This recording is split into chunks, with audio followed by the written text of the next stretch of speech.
बिस्मिल्लाहिर्रहमानिर्रहीम। अस्सलाम वालेकुम दोस्तों, उम्मीद है कि आप सब खैरियत से होंगे। आज का हमारा टॉपिक है बेसिक टॉपिक, इंग्लिश सीखने के लिए 4 ऐसे स्टेप्स जो आपको सबसे ज्यादा जरूरी होते हैं, इंतहाई अहम होते हैं जब भी आप इंग्लिश सीखते हैं। उसमें सबसे अहम किरदार अदा करते हैं 4 स्टेप्स जो आज हम सीखेंगे और उसके बाद इंशाल्लाह ताला फर्दर मोर हम प्रैक्टिस स्टार्ट करेंगे। जितने भी स्टूडेंट्स इंग्लिश सीखना चाहते हैं, बल्कि of course most of the students, आप लोगों में से बहुत सारे लोगों की ऐसी ख्वाहिश है कि हम इंग्लिश सीखें। इंग्लिश या कोई भी जुबान, कोई भी स्किल, कोई भी चीज जब आप सीखने लगते हैं तो उसके लिए सबसे पहले आपको बेसिक से स्टार्ट लेना पड़ता है। पहली चीज बेसिक से स्टार्ट लेना है। दूसरी चीज, कोई अच्छा मेंटोर आपको मिल जाए जो आपको सिखाए वो चीज, क्योंकि कभी भी आप टीचर के बगैर, रहनुमा के बगैर, रहनुमाई के बगैर आप आगे नहीं जा सकते। आप किसी चीज को बहुत अच्छे से सीख नहीं सकते। आप या यूं समझ लें, आप सिंपल अल्फाज में ये कह सकते हैं कि अगर एक ऐसी चीज जिसका आपको सारा मटेरियल मिल रहा है, आपको हर एक चीज किताबों में मिल रही है, आपको हर एक चीज इंटरनेट पे मिल रही है, बट आपको एक मेंटोर की जरूरत इसलिए भी होती है कि वो चीज, वो मटेरियल जो आपने खुद पढ़ना है, जो आपने खुद रिसर्च करनी है, जो चीजें आपने इकट्ठी करनी है, उस पे अगर आपको परफेक्ट क्लियर समझ आ रही है तो इट माइट बी पॉसिबल कि वो आपके लिए आसान हो और आपको वो जो काम 1 महीने में करना है आपने, वो आपको 20 दिन लग जाए करने में। दूसरी चीज ये भी हो सकती है कि जो आप चीज सीख रहे हैं, जो आप मटेरियल इकट्ठा कर रहे हैं, जो जहां से आप मटेरियल उठा रहे हैं, क्या जो आप सीखना चाह रहे हैं उससे रिलेटेड है भी या नहीं। और अगर आपको एक मेंटोर मिल जाता है, अगर आपको एक टीचर मिल जाता है जो आपको पढ़ाता है, आपको कुछ सिखाता है, उसका फायदा क्या होगा? उसने ऑलरेडी रिसर्च कर रखी है, उसने ऑलरेडी अपने टीचर से सीख रखा है, क्योंकि ये एक चेन है कि एक इंसान अपने टीचर से सीखता है, वो आगे दूसरों को सिखाता है, वो फिर आगे लोगों को सिखाते हैं, वो फिर आगे लोगों को सिखाते हैं। ये एक चेन है। ऑब्वियसली जो भी लोग पढ़ के आगे पढ़ाने के लिए बैठे होते हैं वो टीचर से ही पढ़ के आते हैं।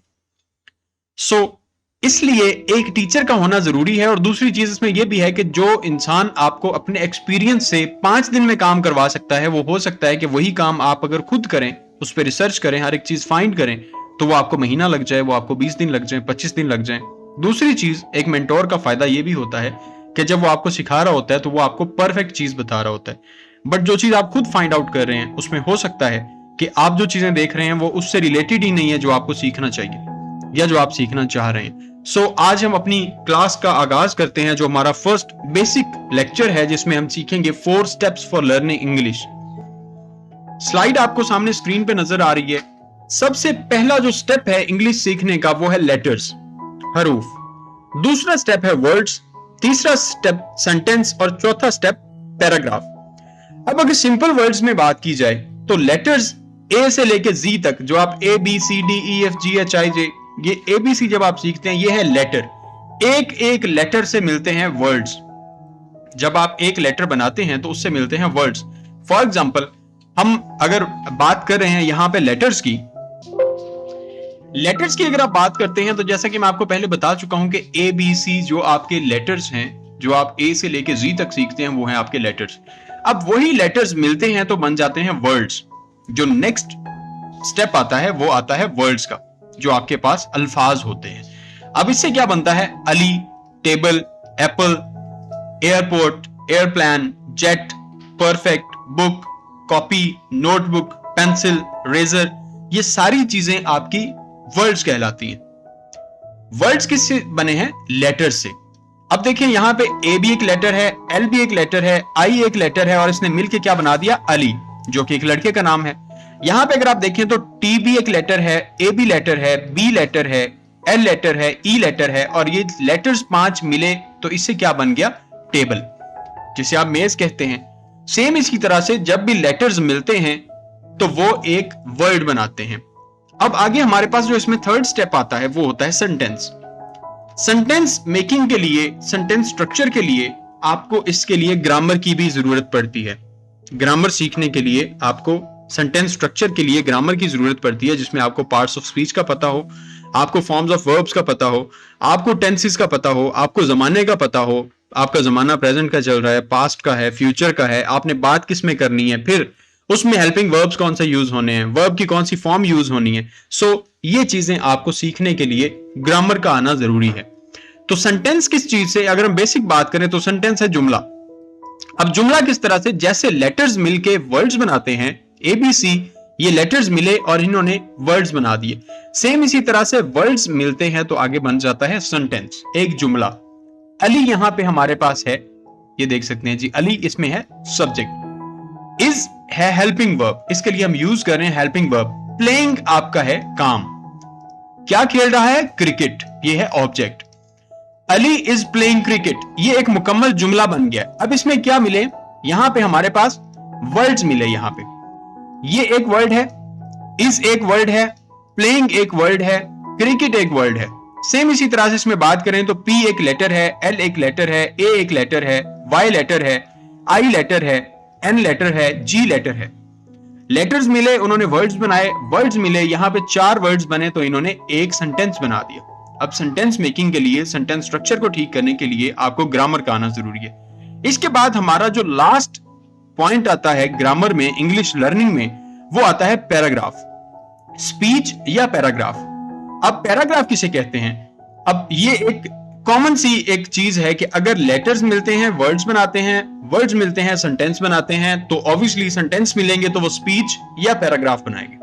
अब paragraph is a group of sentences, A paragraph is a group of sentences that convey an idea.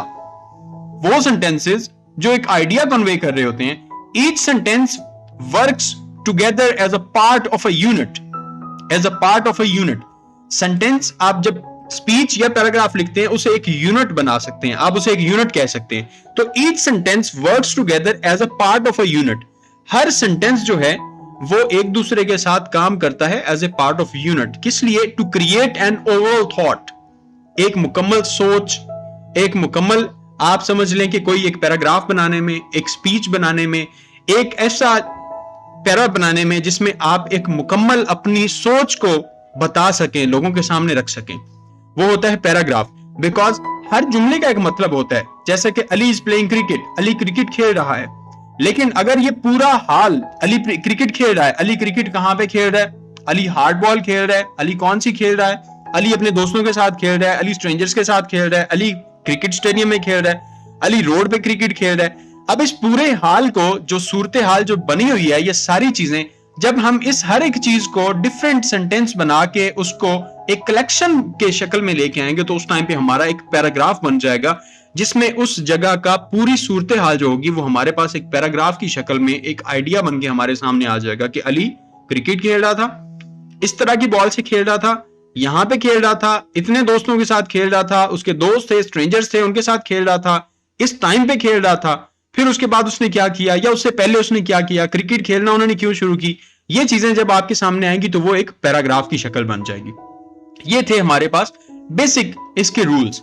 अब नेक्स्ट हमारे पास जो आती हैं चीजें वो मैं आपके साथ शेयर करूंगा, कुछ वर्ड्स जो कॉमन यूज होते हैं। आई यूज होता है मैं के लिए, मैं अकेला आदमी हूं, मेरे लिए यूज होगा आई एम अ बॉय। वही के लिए यूज होता, हम के लिए यूज होता है वही वर्ड। जब हम की बात होती है, कुछ ज्यादा लोग जब होते हैं, वो एक ग्रुप की शक्ल हो सकती है, उसमें कुछ स्पेसिफिक अगर बात करें तो आप सिर्फ लड़कियों का ग्रुप भी बोल सकते हैं, आप सिर्फ लड़कों का ग्रुप भी बोल सकते हैं, और combination of girls and boys ये भी ग्रुप हो सकता है। तो हम उसके लिए वही का वर्ड यूज करेंगे, वही।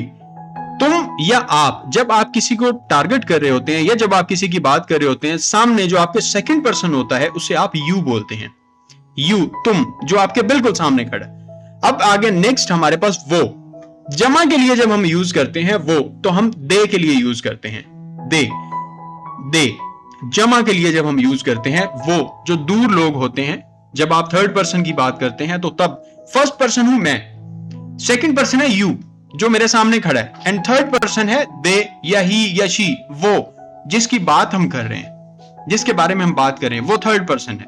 तो उसके लिए क्या है, अगर अकेला लड़का है तो उसके लिए हम ही का वर्ड यूज करेंगे, अगर अकेली लड़की है उसके लिए हम शी का वर्ड यूज करेंगे, और मुझे, आई के बाद आता है मुझे। अगर मैं अपने बारे में बात कर रहा हूं तो मी का वर्ड यूज करूंगा, अगर हमें की बात करेंगे तो हम अस का वर्ड यूज करेंगे, अस का वर्ड यूज करेंगे। तुम्हें की बात करेंगे तो यू का वर्ड यूज करेंगे, और उन्हीं का वर्ड अगर ज्यादा के लिए यूज करेंगे तो देम का वर्ड यूज करेंगे, दे एंड देम। और उसे, लड़का अगर है तो उसके लिए हम यूज करेंगे हिम, और लड़की है तो उसके लिए हम यूज करेंगे हर का वर्ड, हर का वर्ड हम उसके लिए यूज करेंगे। ये कुछ बेसिक वर्ड्स थे। उसके बाद हम कुछ ऐसे वर्ड सीखते हैं जो कि आपके लिए जरूरी हैं। जाना, जिसे हम इंग्लिश में बोलेंगे गो, गो जाओ। आना, कम, आना को इंग्लिश में बोलेंगे कम। काम करना, work, he is working, he is working on a project. खरीदना, बाय, बाय, खरीदना होता है बाय। देखना, watch, he is watching a TV, he is watching TV, he is watching movie, they are watching movie. तो watch का word होता है देखने के लिए, ठीक है। सुनना, लिसन, और वर्ड जो वॉच का वर्ड है इसका आप एक और मायने भी लेते हैं, घड़ी। तो सेम स्पेलिंग होते हैं बट इसका मतलब जो है, वॉच का मतलब घड़ी भी होता है और वॉच का मतलब देखना भी होता है।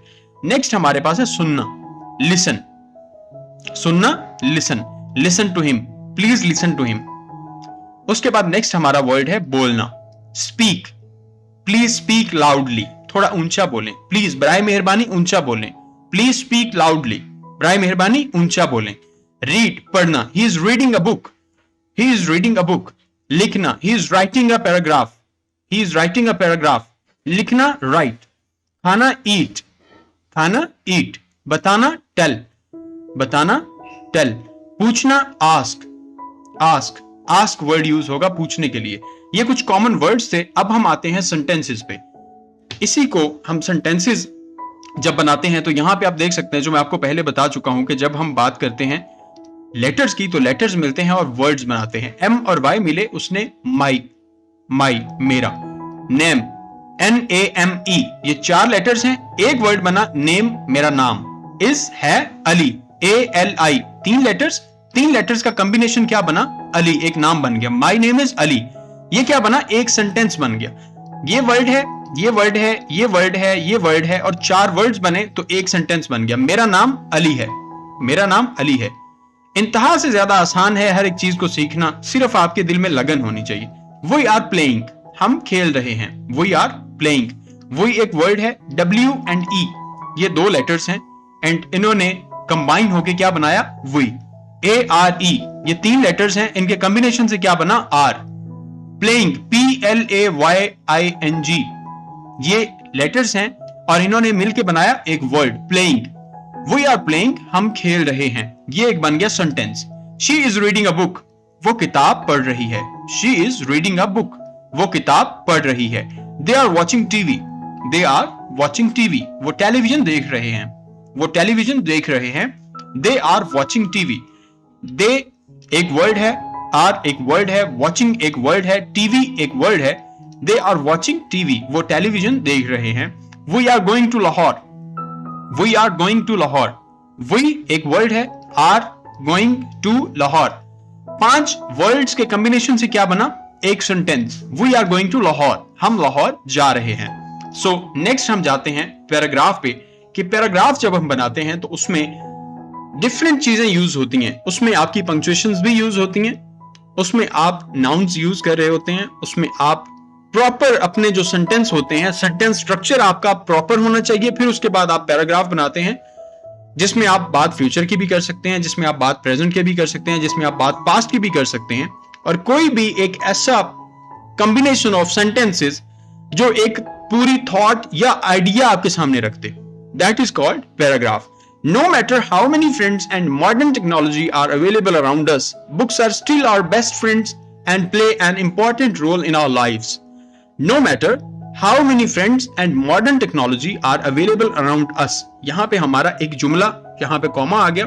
No matter how many friends and modern technology are available around us. हमारे इर्द गिर्द इंतहा से ज्यादा मॉडर्न टेक्नोलॉजी है, बहुत सारे दोस्त हैं, but it doesn't matter. Books are still our best friends. जो किताबें हैं वो अभी भी हमारी बेस्ट फ्रेंड्स हैं and play an important role in our lives, और हमारी जिंदगी में एक अहम किरदार अदा करती हैं। यहां पे हमारा जुमला मुकम्मल हो गया तो हमने यहां पे क्या यूज किया, फुल स्टॉप, फुल स्टॉप को यूज किया। These days when all the information is just a click away, आप देख सकते हैं टेक्नोलॉजी है, इंटरनेट हमारे पास मौजूद है, गूगल मौजूद है, यूट्यूब मौजूद है, इंस्टाग्राम, फेसबुक, यहां पे डिफरेंट आपको पोस्ट मिल जाती हैं। सो आप हर एक चीज को इन प्लेटफॉर्म्स पे फाइंड आउट कर सकते हैं। These days, when all the information is just a click away, reading books is losing its charm. Reading books is losing its charm. यहां पे हमारा एक फिक्रा मुकम्मल हुआ और हमने यहां पे फुल स्टॉप यूज किया। अब नेक्स्ट हमारा एक फिक्रा है, good books enrich our minds with good thoughts and knowledge like a good friend. यहां पे हमारा एक जुमला मुकम्मल हुआ तो हमने यहां पे भी फुल स्टॉप का यूज किया।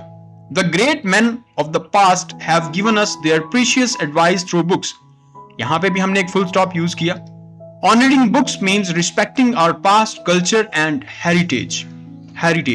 यहां पे हमने अपना फुल स्टॉप लगाया और हमारा ये एक पैराग्राफ छोटा सा बन गया, जिससे हमें एक थॉट मिली, एक आइडिया प्रॉपर मिला, जिसका मकसद क्या है, जिसका मतलब क्या है कि मॉडर्न टेक्नोलॉजी और इतने दोस्त हमारे इर्द गिर्द होने के बावजूद still books are our best friends, जो हमारी जिंदगी में इंपॉर्टेंट रोल अदा करती हैं। और ये जो दिन है जब हर एक चीज, हर एक इंफॉर्मेशन सिर्फ एक क्लिक की दूरी पे है, हम उसे निकाल सकते हैं, but reading books is losing its charm. So इस वजह से जो रीडिंग बुक्स है वो अपना चार्म खो रही हैं, लोगों की तवज्जो इससे हट रही है, बुक रीडिंग से तवज्जो लोगों की हट रही है, बिकॉज वो हर एक चीज को इंटरनेट पे फाइंड करना, बल्कि आजकल तो सॉफ्ट कॉपीज में, नोट्स भी आप सॉफ्ट कॉपीज में पढ़ रहे होते हैं, बुक्स की सॉफ्ट कॉपीज ढूंढ रहे होते हैं। ठीक है, good books enrich our minds with good thoughts and knowledge like a good friend. जो अच्छी किताबें होती हैं वो हमारे जहनों को एनरिच करती हैं अच्छी थॉट से और नॉलेज से, जैसा कि एक अच्छा दोस्त। The great man of the past have given us their precious advice through books. जो अजीम लोग थे पास्ट के, उन लोगों ने बुक्स के जरिए अपनी प्रीशियस एडवाइस, कीमती नसीहतें, कीमती चीजें, कीमती रिसर्चेस, कीमती तजर्बे, वो सारे हम तक पहुंचाए, हमें देने की कोशिश की। And honouring books means respecting our past culture and heritage. और अगर हम अपनी बुक्स को ऑनर करते हैं, हम अपनी बुक्स को रिस्पेक्ट देते हैं, हम पढ़ते हैं, तो दैट मीन्स कि हम रिस्पेक्ट किसे दे रहे हैं? अपने पास्ट को, अपने कल्चर को, अपने हेरिटेज को, अपने विरसे को। तो यहां पे हमें एक थॉट मिल गई, हमारे माइंड को एक क्लियर आइडिया मिल गया, तो ये पैराग्राफ बन गया, इसे हम पैराग्राफ कह सकते हैं। तो ये किससे बना है? द कॉम्बिनेशन ऑफ लेटर्स जिन्होंने वर्ड्स बनाए, कॉम्बिनेशन ऑफ वर्ड्स जिन्होंने सेंटेंस बनाए, and a lot of sentences जब वो मिले तो एक पैराग्राफ की शक्ल बन गई। तो ये था बेसिक एक लेक्चर जिसमें मैंने आपको ये चीजें कवर करने की कोशिश की कि जब आप इंग्लिश सीखते हैं, जब आप इंग्लिश सीखने की तरफ आते हैं या कुछ भी सीखने की, तो उसके लिए आपको बेसिक से स्टार्ट लेना पड़ता है। जब आप बेसिक से स्टार्ट लेते हैं, जीरो से स्टार्ट लेते हैं, फिर next step, then next, then next and then next, तो एक टाइम आता है जब आप एक्सपर्ट बन जाते हैं। सो उम्मीद है कि आपको वीडियो पसंद आई होगी और बहुत सी चीजें आपकी क्लियर होंगी और इंशाल्लाह ताला नेक्स्ट आपको यहाँ पे प्रैक्टिस के लिए बहुत सारी चीजें मिलेंगी। अगर आप उस पर अमल करेंगे तो इंशाल्लाह ताला यकीनन जो अमल करेगा वो सीख जाएगा। दुआ करता हूं कि अल्लाह ताला आप सबको और हमें कामयाबियां अता फरमाए। दुआओं में याद रखिएगा, चैनल को सब्सक्राइब कर लीजिएगा ताकि नई आने वाली जितनी भी वीडियोस हों वो आपको मिलती रहें। अल्लाह हाफिज।